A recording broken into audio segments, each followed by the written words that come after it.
فأعوذ بالله من الشيطان الرجيم قل إن كنتم تحبون الله فاتبعوني يحببكم الله ويغفر لكم ذنوبكم والله غفور رحيم۔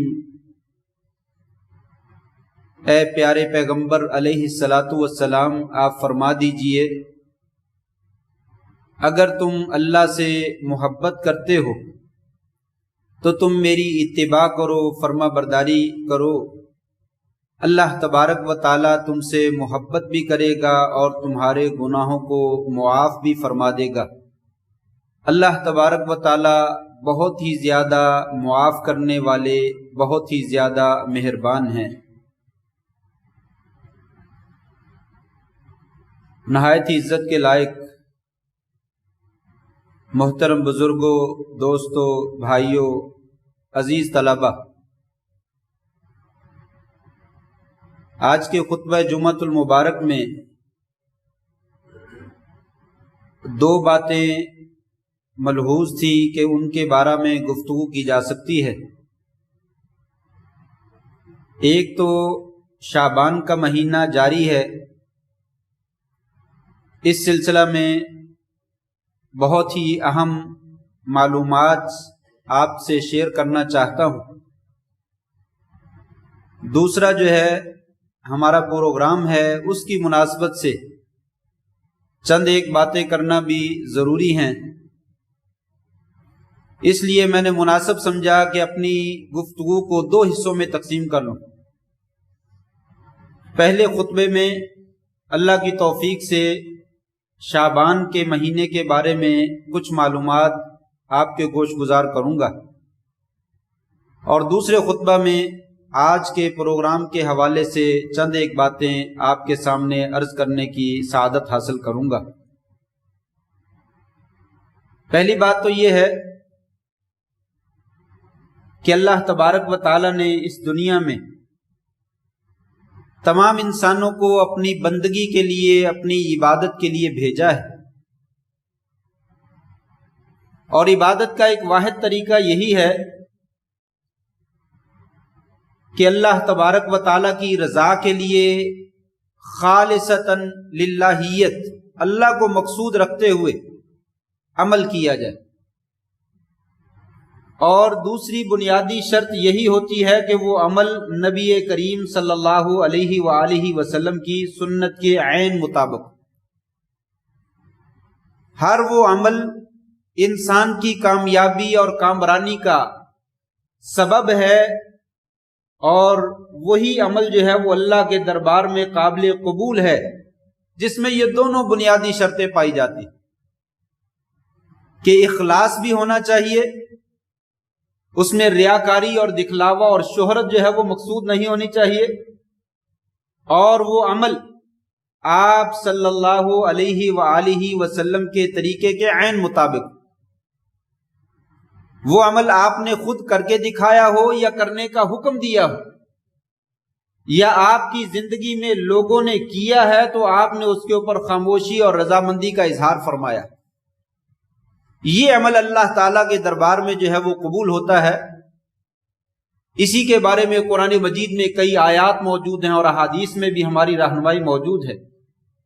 الَّيَوْمَ أَكْمَلْتُ لَكُمْ دِينَكُمْ وَأَتْمَمْتُ عَلَيْكُمْ نِعْمَتِي وَرَضِيتُ لَكُمُ الْإِسْلَامَ دِينًا۔ حجۃ الوداع کے موقع پر عرفات والے دن میں اللہ تبارک و تعالیٰ نے اس آیت مبارکہ کو نازل فرمایا، لوگوں میں نے تمہارے اوپر تمہارا دین جو ہے وہ مکمل کر دیا، اس میں کسی کمی اور بیشی کی کوئی گنجائش نہیں، اور تمہارے لیے دین اسلام کو جو ہے وہ منتخب کر لیا۔ کوئی آدمی آج کے زمانے میں آ کر یہ نہیں کہہ سکتا ہے کہ یہ عمل بھی دین کا عمل ہے، اسے کر لیجئے، چاہے یہ شریعت میں نہیں بھی موجود تو کوئی مسئلہ نہیں، بلکہ اللہ تعالیٰ فرماتے ہیں ہم نے دین کو مکمل کر دیا ہے، نہ اس میں کوئی اضافہ کر سکتا ہے نہ اس میں کوئی کمی کر سکتا ہے۔ امام مالک رحمہ اللہ فرمایا کرتے تھے کہ اس امت کا آخری فرد یا آخری ٹولہ، آخری جماعت بھی اسی کے ذریعے نجات پا سکتی ہے جس کے ذریعے سے امت کے ابتدائی لوگوں نے نجات حاصل کی۔ اگر اس طریقوں کو وہ اختیار نہیں کرتے تو بعد میں آنے والے لوگ جو ہے وہ کامیابی حاصل نہیں کر سکیں گے، اور ان کی اصلاح اور ان کی درستگی جو ہے وہ ممکن نہیں۔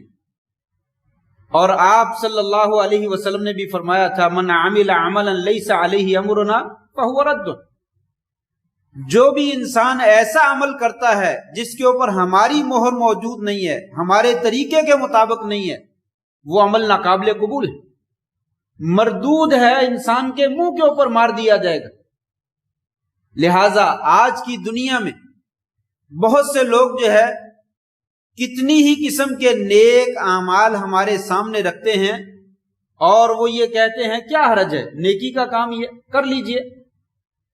حرج صرف اتنا ہے، کوئی بھی نیکی کا عمل آج اگر وہ شریعت میں موجود نہیں اور ہم اس کو نیک بنا کر جو ہے وہ پیش کرتے ہیں، اس میں حرج صرف اتنا ہی ہے، اس بندے نے نبی کریم صلی اللہ علیہ وسلم پر الزام لگایا ہے کہ آپ صلی اللہ علیہ وسلم نے یہ نیکی کا عمل اور شریعت کا کام ہمیں بتلایا نہیں۔ نعوذ باللہ من ذالک، آپ نے شریعت کو چھپا لیا، اور اللہ تبارک و تعالیٰ نے بھی اس کے اوپر جو ہے وہ خاموشی کا اظہار کیا۔ اللہ پہ بھی الزام ہے اور رسول پہ بھی الزام ہے کہ یہ نیکی کا کام ہمیں بتایا جانا تھا لیکن بتایا نہیں۔ 14ویں صدی کا 15ویں صدی کا آدمی جو ہے وہ آ کر ہمیں بتلاتا ہے یہ کام کر لو، کیا حرج، ثواب ہی تو ہے۔ مثلا اذان سے پہلے صلاۃ پڑھی جاتی ہے، انسان فوت ہو جاتا ہے تو اس کے بعد تیسرا 40واں کل اور چہلم جو ہے وہ کیا جاتا ہے، کیا حرج ہے، نیکی کا کام ہی ہے، ہم نیکی سمجھ کے ہی کرتے ہیں۔ یہ حرج کا مطلب یہی ہے کہ اس انسان نے آپ صلی اللہ علیہ وسلم کے اوپر نعوذ باللہ من ذالک الزام لگایا کہ یہ شریعت کا ایسا عمل تھا جو آپ کو ہمیں بتلانا چاہیے تھا لیکن آپ نے ہمیں بتلایا نہیں۔ اس لیے موجودہ زمانے میں عمل صرف وہی اللہ کے دربار میں قابل قبول ہے جو آپ نے کر کے دکھلایا اور کرنے کا جو ہے وہ حکم دیا، یا آپ کی زندگی میں وہ کام کیا گیا اور آپ نے خاموشی کا اظہار کیا۔ آئیے یہ بنیادی سی چند ایک معلومات کی روشنی میں بات کو آگے بڑھاتے ہیں۔ یہ شعبان کا مہینہ ہے، نبی کریم صلی اللہ علیہ وسلم سے شعبان کے مہینے کے بارے میں یہ بات ثابت ہے کہ آپ صلی اللہ علیہ وسلم اکثر شعبان کے روزے رکھا کرتے تھے۔ کان یصوم شعبان کلہ او عامۃ شعبان، آپ صلی اللہ علیہ وسلم شعبان کے عمومی روزے رکھا کرتے تھے، سارے روزے رکھا کرتے تھے، یکم سے لے کر آخر تک، درمیان میں کہیں ایک دو چھوڑ بھی دیتے۔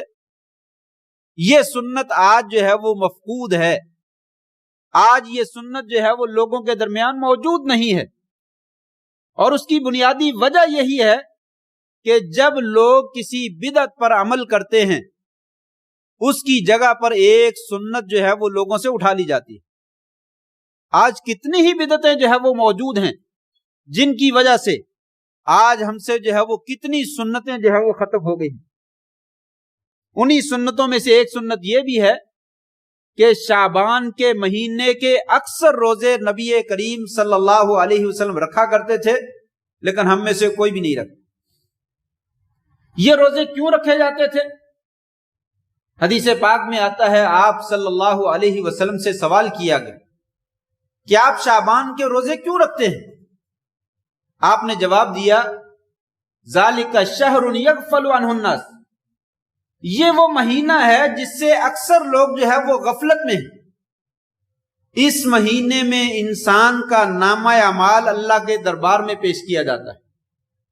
وَأُحِبُّ أَن يُرْفَعَ عَمَلِي وَأَنَا صَائِمٌ، میرا جی چاہتا ہے کہ میرا عمل جب اللہ کے دربار میں پیش ہو تو اس وقت میں نے روزہ رکھا ہوا۔ گویا کہ شعبان کے مہینے میں لوگوں کے اعمال اللہ کے دربار میں پیش کیے جاتے ہیں، تو انسان کا جب عمل پیش کیا جائے اس وقت انسان کی حالت جو ہے وہ بہترین ہونی چاہیے، خوبصورت ہونی چاہیے، اچھے عمل والی ہونی چاہیے، آپ نے فرمایا میرا جی چاہتا ہے اس وقت میں نے روزہ رکھا ہوا. یہاں پہ اعتراض وارد ہوتا ہے. ایک اور حدیث بھی موجود ہے جس میں یہ آتا ہے کہ آپ سوموار کا اور جمعرات کا بھی روزہ رکھا کرتے تھے. ہر سوموار، ہر جمعرات. سوموار کے روزے کے بارے میں آپ سے سوال کیا گیا تو آپ نے فرمایا ذالک یوم ولدت فیہ، یہ وہ دن ہے جس دن میری ولادت ہوئی ہے. وانزل علی، اور اسی دن اللہ تبارک و تعالیٰ نے مجھے کائنات کے لیے امام الانبیاء اور خاتم النبیین بنا کر جو ہے وہ دنیا میں بھیجا. پہلی وحی جو ہے وہ سوموار کے دن نازل ہوئی. مجھے نبوت کا تاج جو ہے وہ سوموار والے دن عطا کیا گیا. اس وجہ سے میں سوموار کے دن کا روزہ رکھتا ہوں. اور سوموار اور جمعرات کے دونوں کے روزے کے بارے میں آپ سے سوال کیا گیا تو آپ نے فرمایا یہ وہ دن ہیں جن دونوں دنوں میں انسان کے نامہ اعمال اللہ کے دربار میں پیش کیے جاتے ہیں. اور یہاں پہ بھی سیم آپ نے وہی لفظ ارشاد فرمائے وَأُحِبُّ أَن يُرْفَعَ عَمَلِي وَأَنَا صَائِمٌ. سوموار اور جمعرات کا روزہ میں اس لیے رکھتا ہوں کہ میرا جی چاہتا ہے کہ جب میرا نامہ اعمال اللہ کے دربار میں پیش ہو تو میں نے روزہ رکھا ہوا. سوموار کا روزہ رکھنا، جمعرات کا روزہ رکھنا یہ بھی مسنون ہے اور یہ بھی سنت مہجورہ ہے. چند ایک مسلمان ہیں جو سوموار اور جمعرات کا روزہ رکھتے ہیں. چلیے گرمی میں تو مشکل ہے، سردی میں تو بہت خوبصورت سیزن تھا. سردی کے ایام میں تو مفت کی نیکیاں ہیں، لیکن لوگ اس سے غافل ہیں. سردی کے دنوں میں جو ہے یہ روزہ نہیں رکھا جاتا.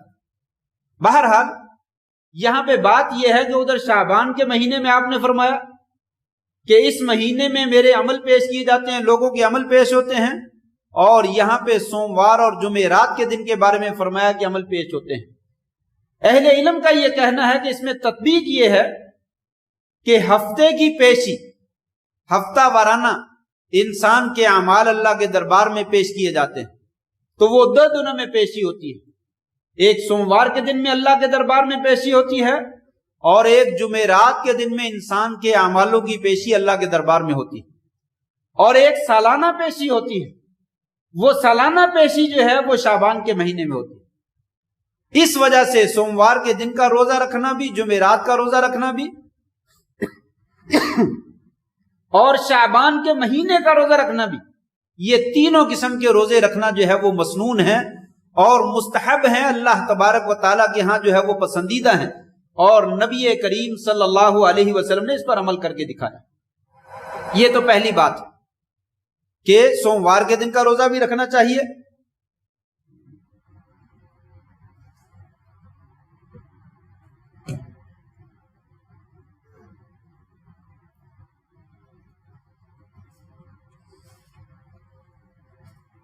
سوموار کے دن کا روزہ بھی رکھنا چاہیے، جمعرات کا روزہ بھی رکھنا چاہیے اور شعبان کے اکثر دنوں کا روزہ بھی رکھنا چاہیے.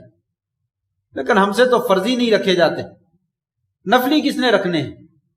لیکن یاد رکھیے یہ بندگی ہے. ہم اللہ تبارک و تعالیٰ کے غلام ہیں، بندے ہیں. ہمیں اس کائنات میں صرف بندگی کرنے کے لیے بھیجا گیا ہے. ہمارا پورا وجود اللہ تبارک و تعالیٰ کے انعامات سے بھرا ہوا ہے. اس کی ایک ایک نعمت ایسی ہے کہ ہم ساری زندگی سجدے میں پڑھ کر، راتوں کو تہجد میں قرآن پڑھ کے گزار دیں، اللہ تبارک و تعالیٰ کی ایک نعمت کا شکریہ ادا نہیں کیا جا سکتا. یہ آنکھوں جیسی نعمت کتنی بڑی نعمت ہے، شاید ہمیں اس کی کوئی قدر نہ ہو.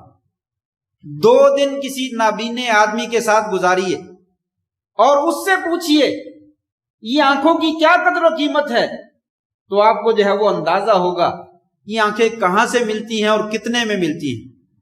وہ مالک جس نے ہمیں بغیر مانگنے کے، بغیر کوئی محنت کرنے کے، بغیر کسی مشقت اٹھانے کے اللہ تعالیٰ نے یہ نعمتیں ہمیں عطا کی. اس طرح کی ہزاروں نہیں لاکھوں نعمتیں موجود ہیں جو اللہ تعالیٰ نے ہمیں بن مانگے جو ہے وہ عطا کی ہیں. لہٰذا ہمارا فریضہ بنتا ہے کہ ہم اس دنیا میں رہتے ہوئے اللہ تبارک و تعالیٰ کی بندگی کریں اور اسی بندگی میں سے ان دنوں کے اندر جو ہے وہ روزہ رکھنا بھی. دوسری بات، رمضان کے بارے میں آپ نے فرمایا لوگو اذا انتصف شعبان فلا تصوم، جب نصف شعبان ہو جائے پھر اس کے بعد روزے نہ رکھو. یعنی اس آدمی کے لیے جو پہلے سے روزے نہیں رکھ رہا. اگر کوئی آدمی پہلے سے روزے رکھ رہا ہے تو 15 شعبان کے بعد بھی انسان روزے رکھ سکتا ہے.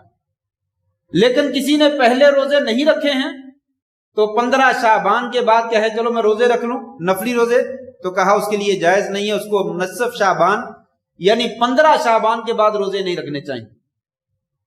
تیسری بات، 15ویں شعبان جو ہوتی ہے اس رات میں 14 شعبان اور 15ویں رات ہمارے عرف میں، ہمارے علاقے میں، ہماری زبان میں، ہمارے لوگوں کے ہاں اسے شب برات کہا جاتا ہے. نصف شعبان عربی میں کہا جاتا ہے.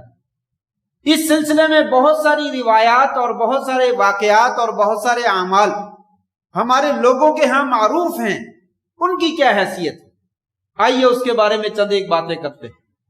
نمبر 1، عام طور پہ لوگوں کے ہاں یہ بات معروف ہے کہ 15ویں رات یا 15 شعبان جو ہے اس دن میں اللہ تبارک و تعالی جو ہے وہ پورے سال کے فیصلے فرماتے ہیں. لوگوں کا رزق تقسیم ہوتا ہے، لوگوں کو زندگی اور موت ملتی ہے. اس رات میں تمام فیصلے کیے جاتے ہیں. اور اس کام کے لیے قرآن مجید کی سورہ دخان کی ایک آیت حامیم والکتاب المبین، اس آیت سے استدلال جو ہے وہ کیا جاتا ہے کہ ہم نے قرآن مجید کو انا انزلناہ فی لیلۃ مبارکہ، ہم نے جو ہے وہ قرآن مجید کو برکت والی رات میں نازل کیا ہے. اور فیہا یفرق کل امر حکیم، اسی رات میں تمام سال کے معاملات کا جو ہے وہ فیصلہ کیا جاتا ہے. یہاں سے سورہ دخان کی اس آیت سے استدلال کیا جاتا ہے کہ اس رات سے مراد یہ شب برات ہے. 15 شعبان کی جو رات ہے اس رات میں قرآن نازل ہوا ہے، اور اسی رات میں لوگوں کی زندگیوں کے اور موت کے، رزق کے، بیماری کے سارے فیصلے ہوتے ہیں. یہ بات جو ہے وہ غلط ہے. جمہور علماء محدثین فقہا نے اپنی اپنی کتابوں میں ذکر کیا، جن میں امام ابن کثیر رحمہ اللہ اپنی تفسیر ابن کثیر میں نقل کرتے ہیں کہ لوگوں یہ بات درست نہیں ہے. انا انزلناہ فی لیلۃ مبارکہ سے مراد لیلۃ القدر ہے. انا انزلناہ فی لیلۃ القدر، قرآن مجید نے دوسری جگہ پہ خود وضاحت فرمائی ہے کہ قرآن مجید ہم نے شب برات میں نہیں بلکہ لیلۃ القدر میں، قدر والی رات میں جو ہے وہ نازل کیا ہے. لہذا شعبان کی رات میں یہ نازل نہیں ہوا. اور فیہا یفرق کل امر حکیم، اس رات میں سارے فیصلے ہوتے ہیں. اس رات سے فیصلوں سے مراد بھی وہ شب قدر مراد ہے، لیلۃ القدر مراد ہے، شب برات مراد. لہذا اس آیت سے استدلال کرنا یہ بالکل غلط ہے. قرآن مجید قدر والی رات میں نازل ہوا، اور قدر والی رات میں ہی سارے سال کے فیصلے کیے جاتے ہیں، اور اسی رات میں اللہ تبارک و تعالیٰ آسمان دنیا پہ اترتے ہیں، اور آسمان سے فرشتے اترتے ہیں، اور لوگوں کے اوپر سلامتی ہی سلامتی جو ہے وہ نازل ہوتی ہے. دوسری بات، اس رات کے متعلق میں بہت ساری روایات موجود ہیں. ساری روایتوں کے بارے میں وقت نہیں ہے کہ بات کریں. ایک دو روایتوں کے بارے میں عرض کرتا ہوں. ایک روایت حضرت علی سے منقول ہے، سنن ابن ماجہ کی روایت ہے غالباً.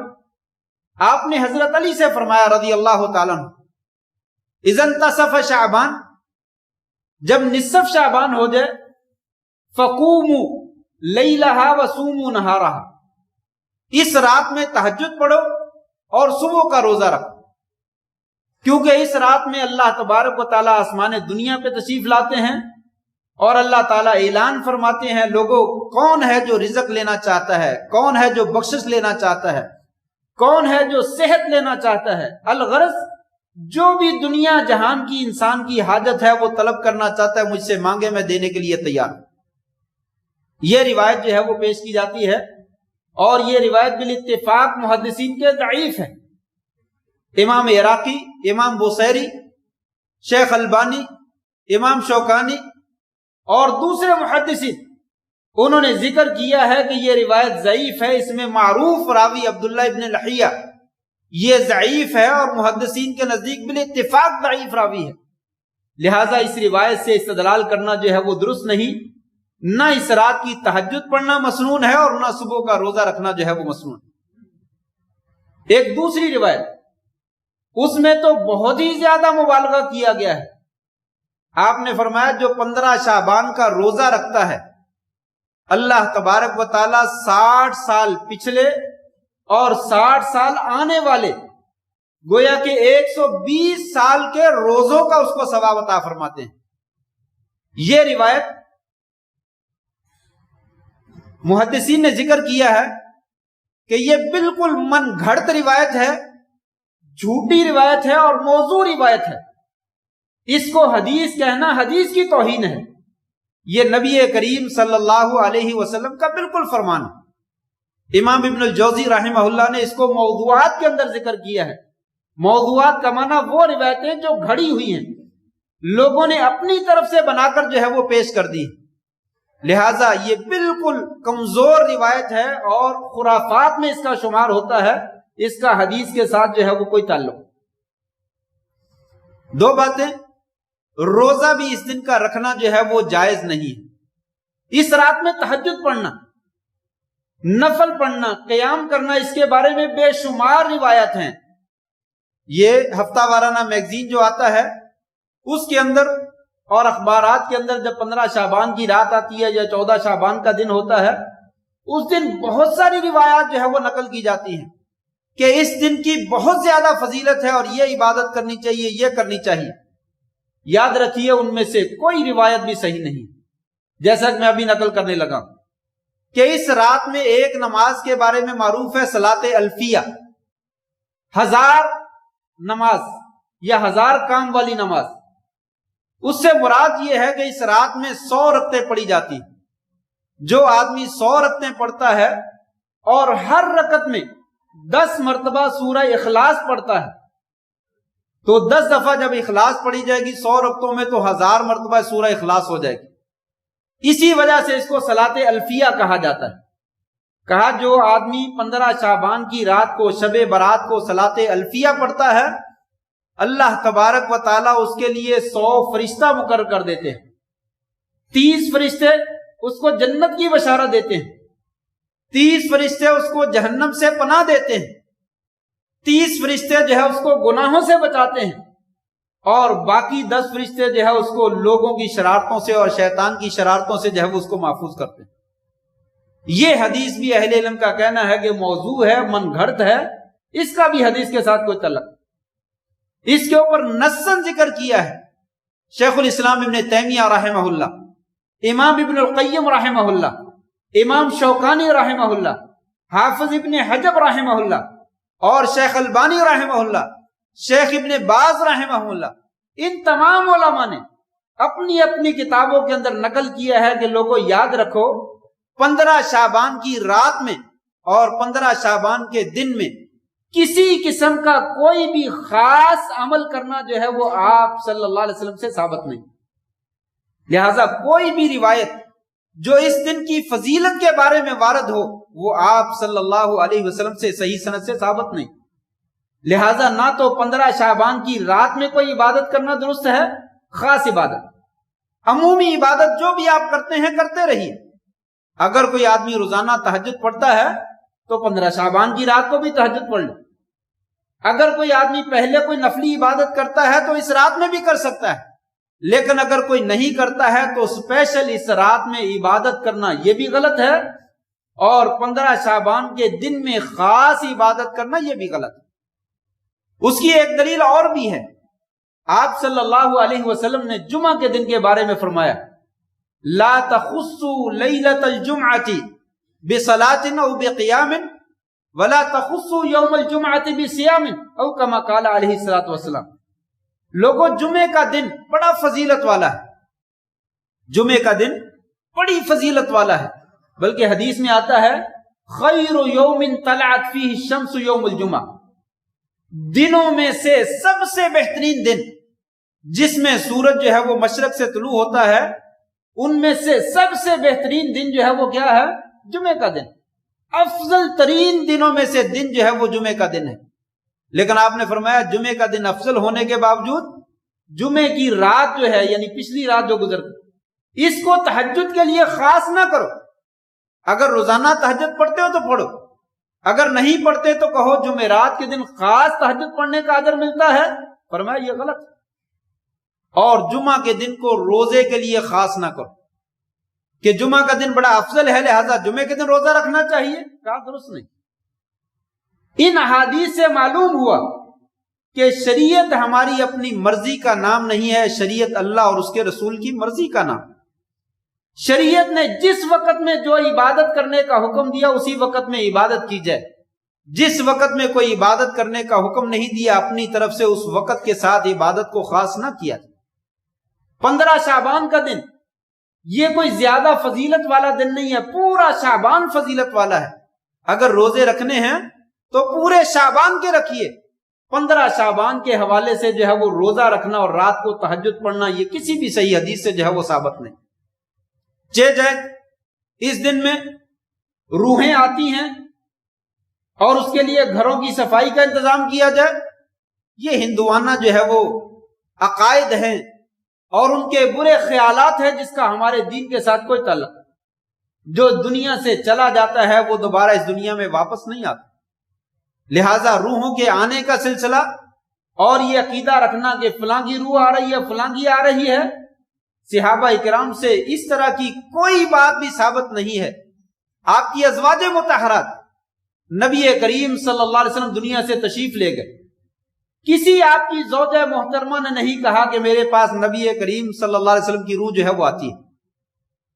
آپ کے قریبی رشتہ دار اور آپ کے قریبی دوست ابو بکر صدیق، عمر فاروق، عثمان، علی رضی اللہ عنہ اجمعین، کسی ایک سے بھی ثابت نہیں ہے کسی نے ذکر کیا ہو کہ میرے پاس نبی علیہ وسلم کی روح جو ہے وہ کسی وقت میں آتی ہے۔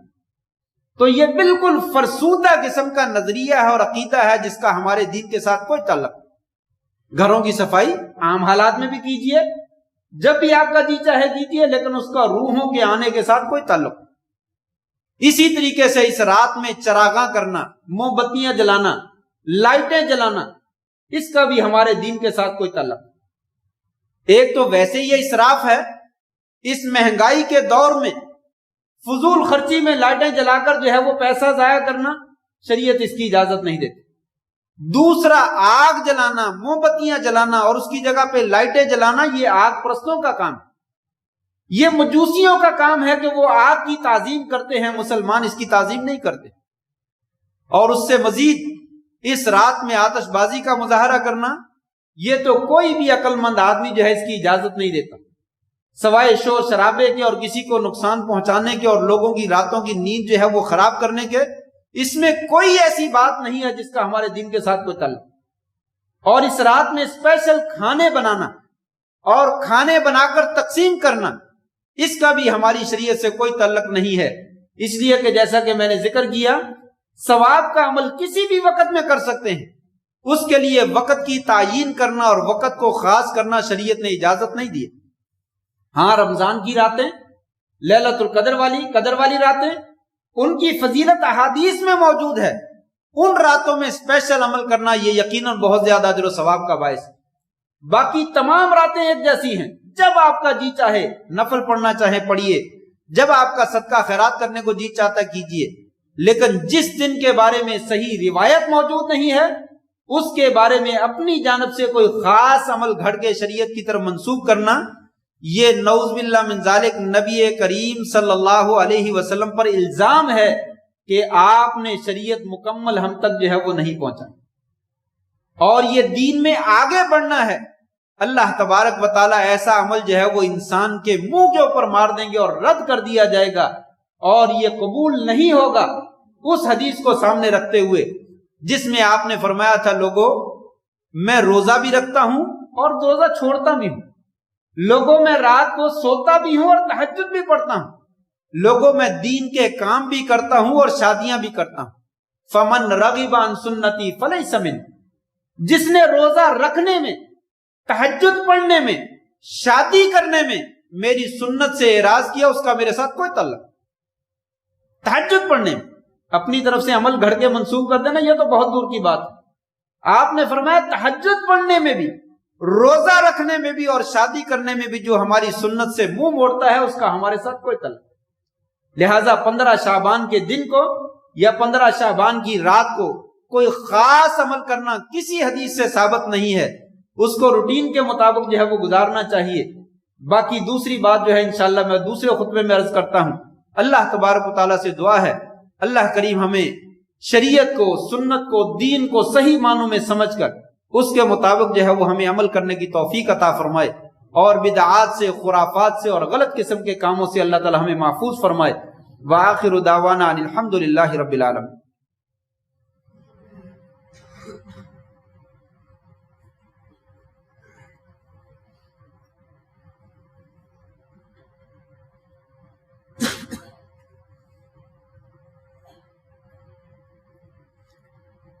ان الحمد للہ نحمده ونستعینه ونستغفره ونؤمن به ونتوکل علیہ ونعوذ باللہ من شرور انفسنا ومن سیئات اعمالنا من يهده الله فلا مضل له ومن يضلل فلا هادي له واشهد ان لا اله الا الله وحده لا شريك له واشهد ان محمدا عبده ورسوله اللهم صل على محمد وعلى آل محمد كما صليت على إبراهيم وعلى آل إبراهيم إنك حميد مجيد اللهم بارك على محمد وعلى آل محمد كما باركت على إبراهيم وعلى آل إبراهيم إنك حميد مجيد۔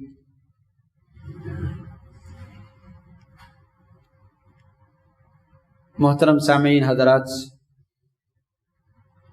جیسا کہ آپ کو معلوم ہے کہ آج کا ہمارا یہ پروگرام ان عزیز طلبہ کے اعزاز میں ہے جنہوں نے قرآن مجید یاد کرنے کی سعادت حاصل کی ہے۔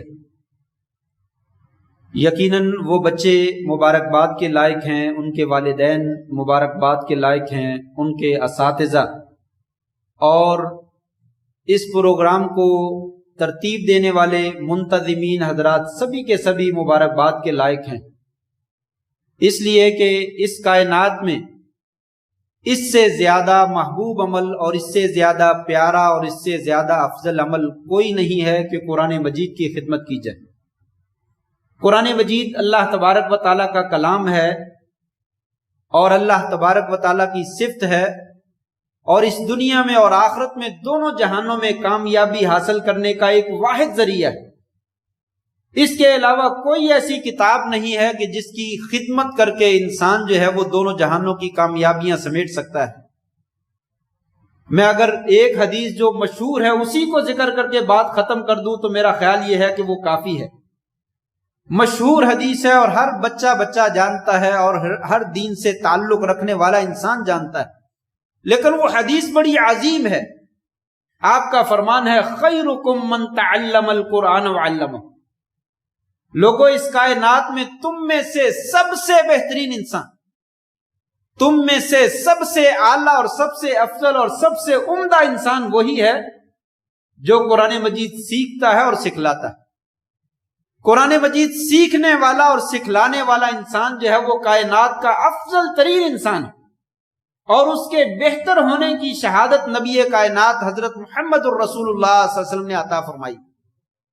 لہذا یہ اتنی بڑی سعادت ہے کہ زہ نصیب یہ جو ہے وہ قوت بازو سے سعادت حاصل نہیں کی جا سکتی، یہ اللہ تعالیٰ کا خاص فضل ہے، خاص انعام ہے جس کو اللہ تبارک و تعالیٰ نے عطا کر دیا۔ وگرنہ دنیا میں سینکڑوں نہیں، ہزاروں نہیں، لاکھوں نہیں، کروڑوں انسان ہیں جن کا اس قرآن مجید کے ساتھ کوئی تعلق ہے۔ یاد کرنا تو، عمل کرنا تو بڑی دور کی بات ہے، ان کا اس سے دور کا بھی واسطہ نہیں ہے۔ یہ اللہ کا خاص فضل ہے کہ جسے وہ عطا کر دیتے ہیں کہ وہ اس کو پڑھتا ہے، اس کو پڑھاتا ہے، اس کو سیکھتا ہے، اس کو سمجھتا ہے، اس کے مطابق جو ہے وہ عمل کرنے کی کوشش کرتا ہے، اور اس کے لیے جو ہے وہ انتظامات جو ہے وہ مہیا کرتا ہے کہ چلو میں خود اس میں حصہ نہیں لے سکتا لیکن میں اس پروگرام کو ترتیب دے سکتا ہوں اور اس میں معاونت کر سکتا ہوں، اس میں پیسہ خرچ کر سکتا ہوں، اس میں وقت لگا سکتا ہوں۔ یقیناً اس گئے گزرے دور میں یہ عمل جو ہے وہ انتہائی خوبصورت عمل ہے اور بہت ہی زیادہ فضیلت والا ہے۔ لہٰذا وہ تمام حضرات جنہوں نے قرآن مجید سیکھا ہے، جنہوں نے سکھلایا ہے، اور جنہوں نے اس کے اوپر پیسہ اور اپنا وقت صرف کیا ہے اور محنت کی ہے، وہ سارے کے سارے انتہائی مبارکباد کے لائق ہیں۔ اللہ تبارک و تعالیٰ سے ان کے لیے میں دعا کرتا ہوں، اللہ تبارک و تعالیٰ ان کی زندگیوں میں، ان کے علم میں، ان کے عمل میں، ان کے مال میں اور ان کی آخرت میں اللہ تعالیٰ جو ہے وہ برکت عطا فرماتے، اور اللہ تعالیٰ ان کا یہ قرآن پڑھنا اور پڑھانا اور اس کے لیے اہتمام کرنا کل قیامت کے دن ان کی نجات کا جو ہے وہ ذریعہ بناتے۔ کل قیامت کا دن ہوگا، اللہ تعالیٰ فرمائیں گے اقرا ورتقی ورتل کما کنت ترتل فی الدنیا، اے اللہ کے بندے جیسے تو دنیا میں قرآن مجید ٹھہر ٹھہر کر پڑھا کرتا تھا، اسی طریقے سے اب بھی ٹھہر ٹھہر کے پڑھ اور جنت کی منزلوں کو طے کرتا چلا جا۔ تیرا جنت میں وہاں مقام ہے جہاں پہ قرآن مجید کی تیری آخری آیت جو ہے وہ ختم ہو۔ تو اللہ تبارک و تعالیٰ کے ہاں یہ بہت بڑا مقام ہے، خاص طور پہ آج کے زمانے میں جہاں پہ دنیا دین کی دشمن ہے، قرآن مجید کی دشمن ہے، شریعت کی دشمن ہے، اور لوگوں کو قرآن مجید سے دور کرنے کی سازشیں کی جا رہی ہیں۔ ایسے وقت میں ہماری ذمہ داری بھی بڑھ جاتی ہے اور ہمارا مقام بھی بڑھ جاتا ہے کہ اس قرآن مجید کے ساتھ خاص تعلق قائم کیا جائے، نہ صرف اس کو یاد کیا جائے بلکہ اس کو سمجھنے کی بھی کوشش کی جائے، قرآن مجید کا ترجمہ بھی پڑھا جائے اور سمجھنے کے بعد اس کے مطابق عمل بھی کیا جائے، اور پھر یہ سارے کام جو ہیں اللہ کی رضا کے لیے، دکھلاوا مقصود نہیں ہونا چاہیے، شہرت مقصود نہیں ہونی چاہیے، وگرنہ یہ سارے کا سارا عمل جو ہے وہ تباہی اور بربادی کا ذریعہ بن جائے، انسان کے لیے وبال جان بن جائے گا۔ اس حدیث کو سامنے رکھتے ہوئے سخی، مجاہد اور قاری قرآن سب سے پہلے جہنم رسید کیے جائیں گے جب ان سے کہا جائے گا تم نے یہ کام جو ہے وہ میری رضا کے لیے نہیں کیا، دنیا میں لوگوں سے شہرت حاصل کرنے کے لیے کیا، لہٰذا فرشتوں کو حکم ہوگا اونڈے منہ گھسیٹ کر جو ہے وہ جہنم رسید کر دیا جائے۔ یہ کام بڑی فضیلت والا بھی ہے، اور اگر صحیح طریقے سے نہ کیا جائے تو یہ الٹا وبال جان بن جانے والے ہیں۔ لہٰذا ضروری ہے کہ قرآن کریم کے ساتھ خاص تعلق رکھا جائے، خاص شوق کیا جائے، اور اس کو اللہ کی رضا کے لیے پڑھا جائے اور اچھی آواز سے پڑھا جائے، اور اس کے ترجمے کو بھی جانا جائے، اور پھر جو ترجمہ جانا ہے اس کے مطابق عمل بھی کیا جائے، اور یہ سارا کام صرف اور صرف اللہ تعالیٰ کی رضا کے لیے ہو۔ لہٰذا تمام ساتھیوں سے گزارش ہے، جو یہاں پہ پڑھنے والے ہیں، جو یہاں پہ نہیں پڑھنے والے، قرآن مجید کے ساتھ اپنا تعلق جوڑیں، تھوڑا تھوڑا روزانہ کا ایک آیت پڑھیں، ترجمے کے ساتھ پڑھیں، ایک لفظ پڑھ لیں، زیادہ وقت نہیں ہے تو روزانہ کا ایک لفظ ہی پڑھیں لیکن سمجھ کر پڑھیں۔ یہ ہمارے رب کا پیغام ہے جو اس نے ہمیں دیا ہے، ہر بندے کے ساتھ اس کا تعلق ہے، لہٰذا اسے توجہ کے ساتھ سمجھ کر پڑھیں اور اس کے مطابق جو ہے وہ اپنی زندگی کو ڈھالنے کی کوشش کریں۔ اللہ تبارک و تعالیٰ جو ہے وہ ہمیں عمل کی توفیق عطا فرمائے۔